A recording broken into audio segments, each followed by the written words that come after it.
এই যে আজকে আমাদের বাড়িতে বিরিয়ানি রান্না হবে, তো এই জন্য এখানে সব কেটে কুটে রেখেছি। এই যে আলু আর এই যে সব পেঁয়াজ টিয়াজ সব রেডি করে রেখেছি আমি। আর এদিকে হচ্ছে এই যে চিকেন। তো চলো, যখন করব তখন তোমাদেরকে সবটা শেয়ার করবো। আমি এখানে চাল কিন্তু ভিজিয়ে রেখেছি, একটু খানিকক্ষণ ভিজিয়ে রাখবো। আর এদিকে এবার চিকেনটা বসাবো। এবার এসে ভাতও দিয়ে দিয়েছি জল গরম হতে, চালগুলো দেবো। আর এপাশে আমি চিকেনটা বানাবো।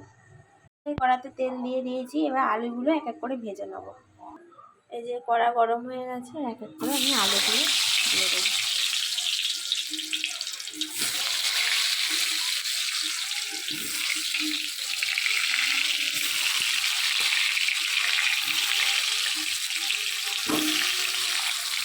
একটু হালকা হালকা করে ভেজে নিয়েছি, কারণ মাংস কষানোর সময় আলু দিয়ে দেবো, নাহলে না সেদ্ধ হতে চায় না। ঘরোয়া পছন্দ করি তো, দোকানে সেদ্ধ হয়ে যায় কিন্তু মানে ততটা হয় না, তাই মাংসের সাথে দিয়ে দেবো।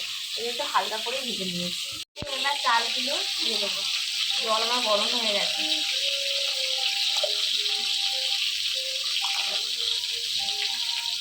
চাল ভিজিয়ে রেখেছিলাম, সেই চালগুলো এবার দিচ্ছি। তাই কী হবে বলতো, তাড়াতাড়ি ভাত তাড়াতাড়ি হয়ে যায়। দিয়ে সব ভিজিয়ে রেখেছিলাম,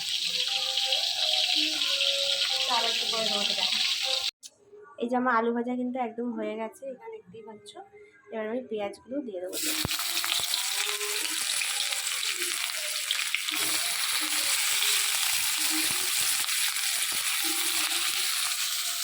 এই যে পেঁয়াজ রসুন সব কিছু দিয়ে দিয়েছি, দিয়ে ভালো করে এটাকে ভেজে নেব।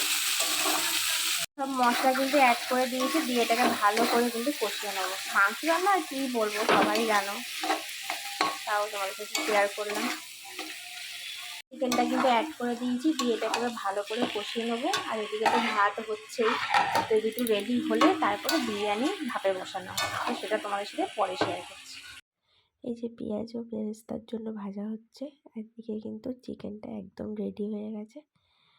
আর এদিকে যেটা বসানো হবে সেটা একটু গরম করে নেওয়া হচ্ছে। সমস্ত সব কিছু রেডি করা, এখানে ভাতও হয়ে গেছে, বেরেস্তাও রেডি, যা লাগবে মোটামুটি বিরিয়ানি সব কিছু রেডি। তারপরে আমি আর কিছু করতে পারিনি, আমার যাই করেছিল। যে দেখতে পাচ্ছ চিকেনটা একদম রেডি। দেখো ফাইনালি বিরিয়ানি কিন্তু আমাদের সামনে। তো দারুণ হয়েছিল খেতে, খুব ভালো লেগেছিল। তো তোমাদের ভিডিওটা কেমন লাগলো অবশ্যই কিন্তু কমেন্ট করে জানিও।